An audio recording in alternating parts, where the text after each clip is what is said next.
और चलिए समय आपको सुनवाते हैं। केंद्रीय गृह मंत्री अमित शाह बोल रहे हैं नो मनी फॉर टेरर सम्मेलन में। एसेट के नए तरीकों का उपयोग आतंकवादियों द्वारा फाइनेंशियल ट्रांजैक्शन के लिए किया जा रहा है।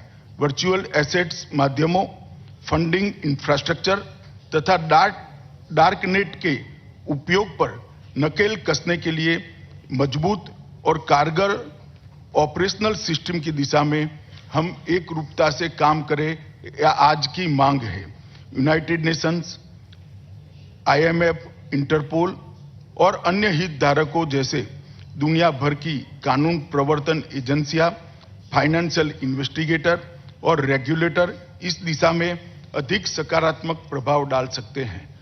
हमें इन चुनौतियों को गहराई से समझना होगा और वैश्विक स्तर पर आतंक के वित्त पोषण के लिए नई तकनीकों को रोकने का प्रयास करना होगा। जैसे प्रयास हाल ही में नई दिल्ली में संपन्न इंटरपोल की आम सभा में किया गया था। भारत सूचनाओं का आदान प्रदान, प्रभावी सीमा नियंत्रण के लिए क्षमता निर्माण, आधुनिक तकनीकों के दुरुपयोग को रोकने और वित्तीय प्रवाह की निगरानी और रोकथाम तथा जांच और न्यायिक प्रक्रियाओं में सहयोग करके टेररिज्म का मुकाबला करने के सभी प्रयासों में प्रतिबद्ध है। वैश्विक समुदाय को नो मनी फॉर टेरर के लक्ष्य को प्राप्त करने के लिए टेरर फाइनेंसिंग के मोड, मीडियम और मेथड को समझकर उन पर कड़ा प्रहार करने में वन माइंड वन अप्रोच के सिद्धांत को अपनाना होगा।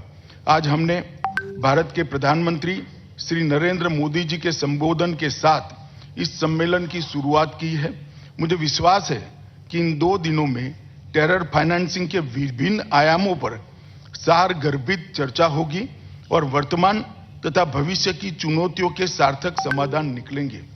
भारत सरकार के गृह मंत्री के रूप में मैं आप सभी को विश्वास दिलाना चाहता हूं कि नो मनी फॉर टेरर की उद्देश्य पूर्ति में हमारा कमिटमेंट उतना ही दृढ़ है जितना आपका इस समागम में भाग लेने का उत्साह।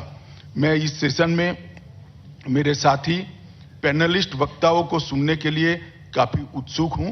कल समापन सत्र में मैं कुछ और बातों पर विस्तार से अपने विचारों को रखना चाहूंगा। अभी के लिए मैं अपनी वाणी को विराम देते हुए सभी को शुभकामनाएं देता हूं। धन्यवाद। Thank you, Honorable Chairperson, for your address.